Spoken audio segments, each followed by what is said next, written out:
Je suis sûr que ça vous est déjà arrivé. Vous voulez commander quelque chose, des chaussettes sur Amazon, et puis pendant 15 jours après, que vous soyez sur Facebook, sur YouTube ou ailleurs, vous avez des pubs pour des chaussettes. Sauf que bon, 1, vous avez peut-être déjà fait votre choix. 2, vous n'avez pas envie que tous les gens qui sont connectés sur le même réseau Wi-Fi que vous voient que vous avez cherché des chaussettes. Bon. Comment éviter d'être suivi? Eh bien, c'est très simple. Je vous propose une astuce toute simple, facile aujourd'hui. Changer de moteur de recherche. Et je vous en propose un qui est gratuit, très efficace, spécial pour votre vie privée. Parfait, bienvenue à tous.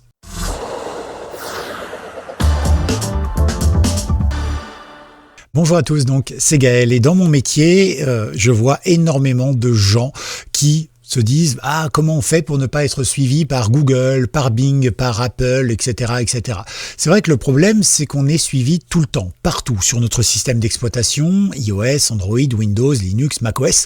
Oui, même Linux, parce que beaucoup pensent que c'est open source, mais tout n'est pas open source. Si vous avez Ubuntu, Linux, Mint ou encore Zorin, par exemple, bien, en fait, il y a dedans des codes propriétaires, notamment appartenant à l'entreprise qui développe Ubuntu.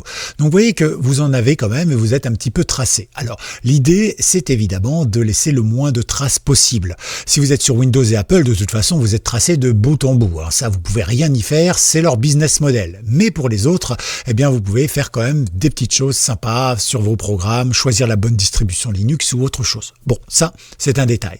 Mais c'est vrai que dans la vie de tous les jours, quand on a envie de surfer sur Internet et qu'on n'a pas envie de laisser nos données transiter sur des serveurs, à être analysés, revendus, puis après qu'on nous rebalance de la pub là-dessus, eh bien, il y a des manières très simples de faire. Et je vais vous en montrer une aujourd'hui en changeant votre moteur de recherche. Je vous ai déjà présenté DuckDuckGo, je vous ai présenté Qwant, je vous avais présenté d'autres, évidemment. On va en voir un autre qui ne dépend pas justement des moteurs comme Google ou Bing ou autres. Vous allez voir, il est indépendant et il est privacy, c'est-à-dire bien pour votre vie privée. Je vais vous montrer ça tout simplement dans cette vidéo. Nous allons donc apprendre aujourd'hui comment un moteur de recherche arrive à avoir plein d'informations sur vous. Nous allons voir également simplement quel moteur de recherche je vous propose aujourd'hui. C'est pas une vidéo sponsorisée. Et enfin, je vous montrerai comment mettre ce moteur de recherche en favori pour que quand vous tapiez dans la barre d'adresse, au lieu de faire une recherche sur votre moteur de recherche habituel, Google, Qwant ou autre chose, ça aille sur ce moteur de recherche. Voilà, simple, c'est un petit tuto de A à Z et c'est spécial grand débutant. Avant toute chose, je vous rappelle, vous avez un bouton s'abonner pour ne manquer aucune des prochaines vidéos. C'est gratuit, c'est juste en dessous de la vidéo. Et regardez dans la description, je vous mets des liens vers l'infolettre, des liens vers des émissions audio gratuites et puis bien sûr des liens vers d'autres vidéos ou autre chose. N'hésitez pas à faire un petit tour. Comment quitter Google ou autre. Voilà, ça fait partie des petites vidéos que je vous ai déjà présentées, proposées et surtout comment vous protéger. Bref, n'hésitez pas. Tout ça, c'est dans la description. Alors, pour commencer, on va se poser une simple question. Mais comment un site internet sait-il tout ce que je suis en train de faire?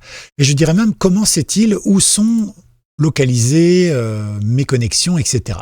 Prenons Qwant par exemple. Qwant, Google, peu importe le moteur de recherche que vous utilisez ou le site internet sur lequel vous allez. En réalité, derrière ces pages-là, vous avez tout un tas de traceurs qui demandent des choses à votre navigateur. Par exemple, Qwant va demander automatiquement la langue que j'utilise sur mon système pour me proposer Qwant en français plutôt qu'en anglais, en tchétchène ou en russe. C'est plus simple pour moi, j'admets que ça fait partie des choses bien. Ça fait pas vraiment partie des cookies. En réalité, c'est inclus dans le navigateur, tout comme notre géolocalisation ou plein d'autres données, comme les extensions qu'on utilise ou autre chose. Je vous ai déjà fait une vidéo là-dessus, je vous mettrai le lien dans la description. C'est une vidéo qui vous montre un petit peu l'envers du décor de vos navigateurs et tout ce qu'ils balancent sur vous, tout simplement.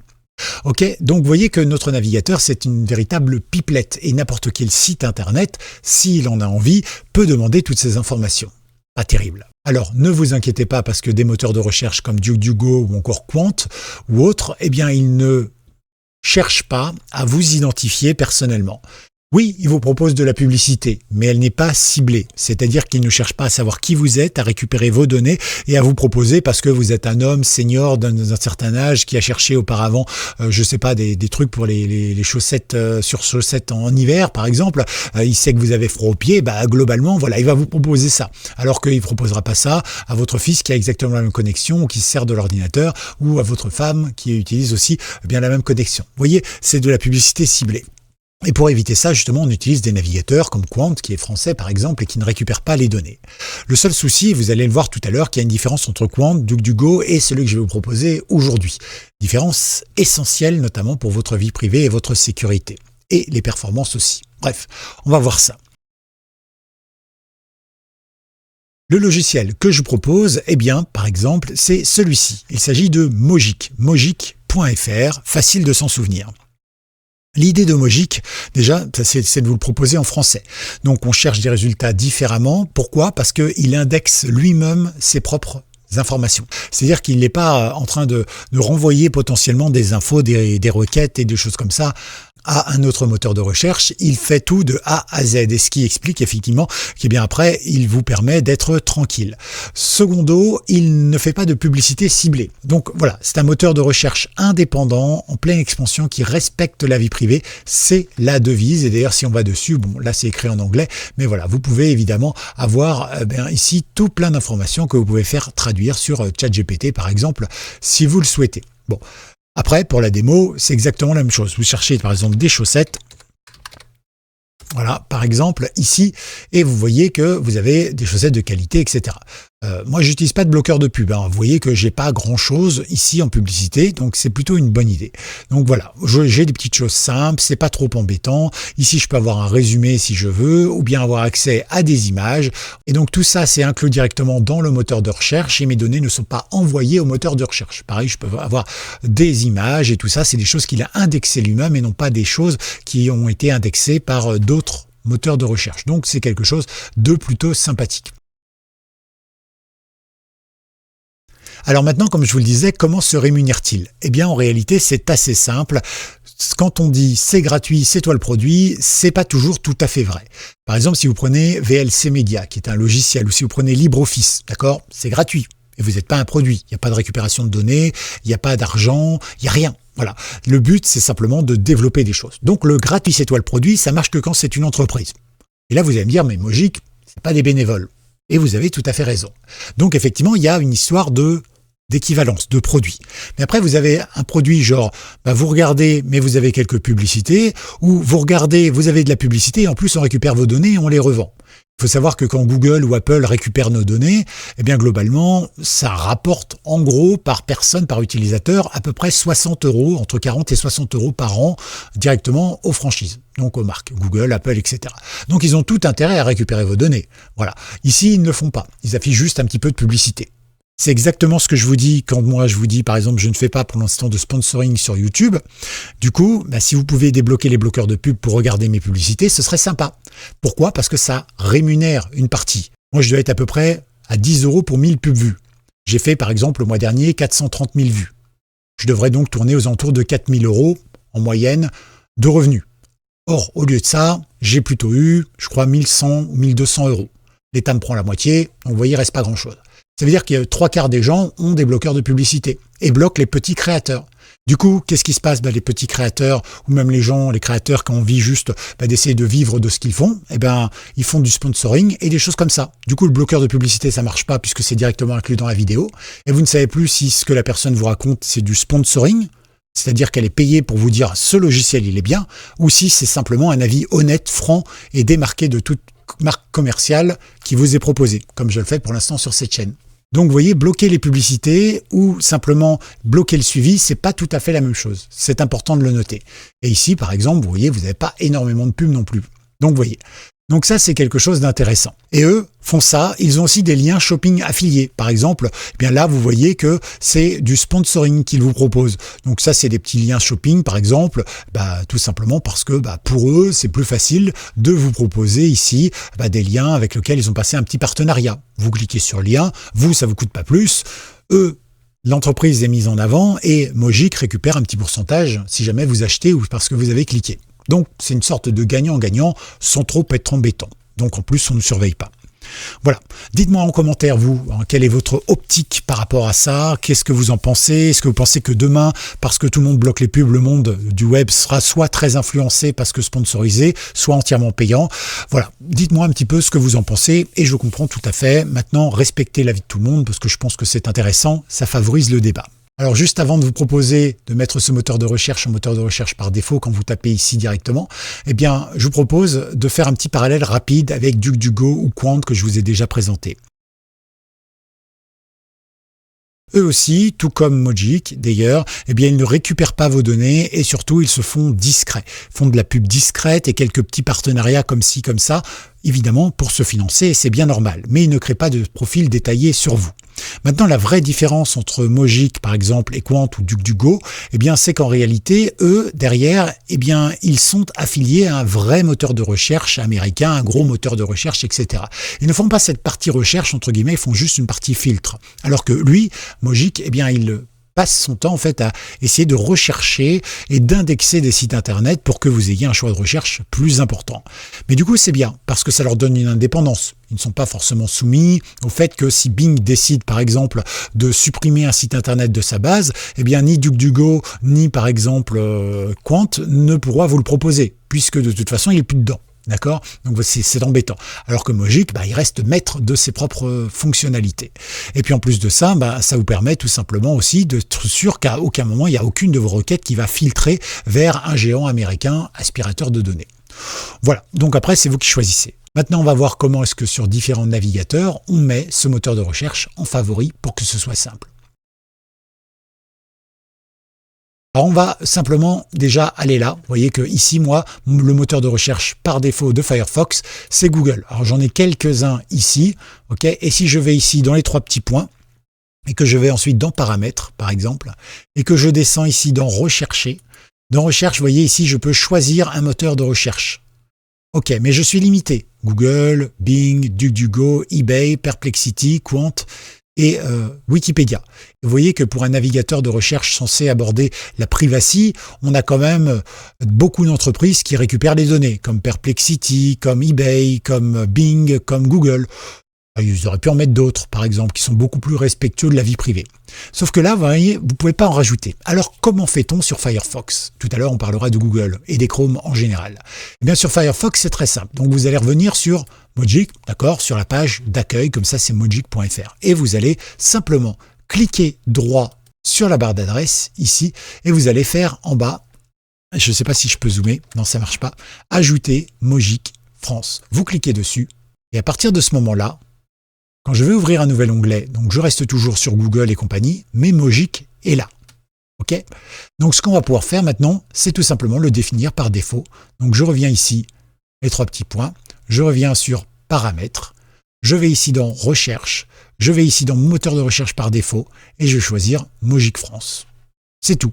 Alors, j'ai menti tout à l'heure en disant qu'on ne pouvait pas ajouter manuellement un moteur de recherche. C'est pas vrai du tout. En fait, il faut aller en bas, ici. Et ici, vous voyez que vous pouvez ajouter un moteur de recherche. Voilà. Et à partir de là, vous mettez le nom du moteur que vous voulez, l'adresse que vous voulez et les petits mots-clés. Mais comme on est une chaîne sur des grands débutants, je me suis dit que la première méthode, que celle que je viens de vous montrer, était peut-être beaucoup plus simple. Un simple clic droit ici et puis ajouter, c'est quand même beaucoup plus facile. Voilà. Mais je tenais quand même à vous montrer qu'il y avait une autre solution. Alors maintenant, quand vous êtes sur Google Chrome, quand vous êtes sur Edge, quand vous êtes sur tous les autres moteurs, Opera et compagnie, globalement, ça se passe à peu près de la même manière. Donc nous, ce qu'on va faire, c'est aller ici. Ici, moi, je vais aller sur le moteur de recherche, Mautic. Ok ? Et vous avez plusieurs possibilités. Ou vous allez dans les paramètres et vous allez faire un petit peu comme vous l'avez vu pour Firefox. Ou bien, vous pouvez tout simplement y aller ici, directement ajouter Mautic, par exemple, to Chrome. Vous le cliquez dessus. Et ici, donc, vous allez pouvoir voir comment on fait étape par étape. D'accord? Donc, c'est très simple en réalité. On va pouvoir revenir ici, Mautic, on clique droit, gérer les moteurs de recherche. Voilà. On arrive au bon endroit. Et ici, on va pouvoir rajouter simplement notre moteur de recherche. Et ici, on a le même nom. Donc ici, on peut lui donner un nom. Par exemple, poète, on s'en fiche un petit peu. On va récupérer l'adresse, c'est mautic.fr. Donc vous mettez bien le HTTPS et tout ça dessus, c'est important. Donc on peut mettre un raccourci si on a envie. Ici, moi, je vais l'appeler PP par exemple, on s'en fiche totalement. Et ici, hop, je vais l'avoir. Une fois que c'est fait, on peut descendre tout simplement et on retrouve ici Mautic avec notre search, etc. Donc ici, on peut l'activer puis l'utiliser par défaut si on en a envie. Alors on va le faire ensemble. Donc par exemple, je vais l'activer. Du coup, il passe dans la catégorie au-dessus, ici. Et puis on peut simplement cliquer droit ici et puis utiliser par défaut. Et là, on a bien ici Mojic France, etc., etc. Parfait. On ouvre un nouvel onglet et on va pouvoir chercher quelque chose. Et vous voyez qu'en tapant n'importe quoi, je tombe automatiquement sur le moteur de recherche Mojic. Voilà, et c'est fait. Alors vous allez me dire, ouais, mais ça a changé un petit peu d'apparence, c'est normal, c'est parce que moi j'ai une police d'écriture spéciale que j'avais mis sur Google Chrome lors d'un test pour montrer, pour ceux qui sont un peu dyslexiques justement, eh bien comment changer les couleurs pour les malvoyants et tout ça. Eh bien ça permet de changer la police d'écriture et donc voilà, celle-ci par exemple est adaptée pour les dyslexiques dont je fais légèrement partie. Mais voilà, ici vous avez plein d'informations, voilà, vous avez votre moteur de recherche et vous pouvez le faire à tout moment. Ici par exemple vous tapez, je sais pas, Google. Voilà, google.fr, hop, ah ben, on arrive directement sur Google parce que j'ai mis .fr, mais si je tape juste Google, par exemple, sans le .fr, du coup, j'arrive sur le moteur de recherche, ça c'est tout à fait normal. Voilà, et on arrive là sans aucun souci. Voilà, si cette vidéo vous a plu et vous a aidé à comprendre un petit peu Internet et vous a fait ressentir qu'on vous suit, en fait, sur Internet, et bien surtout, n'hésitez pas à vous abonner à la chaîne. C'est gratuit, c'est un gros bouton juste en dessous de la vidéo. Et bien sûr, c'est sans engagement. Mettez également un petit pouce comme ça vers le haut. Pourquoi? Parce que ça booste la chaîne, ça l'encourage. Et puis, ça dit à l'algorithme que cette chaîne et cette vidéo valent le coup. Donc, ce serait quand même dommage de passer à côté. Prenez 10 secondes également pour écrire un petit commentaire, hein, voilà, pour poser une question, pour me dire ce que vous en avez pensé. Vous connaissiez Mojic par exemple, quel est votre moteur de recherche vous, est-ce que vous êtes préféré, est-ce que finalement vous préférez Google, est-ce que vous préférez Quant, est-ce que vous préférez n'importe lequel, Ecosia par exemple qui est allemand, voilà, on en a parlé et tout ça, n'hésitez pas. Vous mettez également un petit mot-clé directement dans les commentaires, comme ça je saurai que vous avez été jusqu'au bout de cette vidéo. Par exemple, vous mettez hashtag Mojic privé, voilà, c'est simple, c'est facile, voilà, vous pouvez mettre ce que vous voulez, il n'y a aucun souci. Et puis n'oubliez pas, dans la description, vous allez trouver tout plein de choses qui sont entièrement gratuites, d'autres vidéos évidemment pour mieux comprendre et mieux vous aider à choisir des outils pour votre navigateur ou votre site internet ou bien votre ordinateur dans la vie de tous les jours. Il y a des articles gratuits, alors pas des articles genre une chemise, mais des articles écrits évidemment. Il y a également le lien pour vous inscrire à l'infolettre, là aussi c'est gratuit. Et puis bien sûr vous avez aussi des émissions audio, podcasts comme on appelle ça, qui sont gratuites. Vous avez un lien, ça s'appelle Cliquez prudent et on parle d'arnaque du numérique, avec à chaque fois une petite pause action qui est simple et que vous pouvez suivre à tout moment pour justement éviter de vous faire espionner, alpaguer, partager, avoir un virus, etc. Voilà, c'est simple, c'est efficace, c'est tout ce que je vous propose et c'est gratuit, promis. Allez, merci à tous d'avoir suivi cette vidéo, on se retrouve donc très vite. Restez curieux, restez prudents et restez bien connectés, mais pas trop traqués, c'est important. À bientôt, c'était Gaël.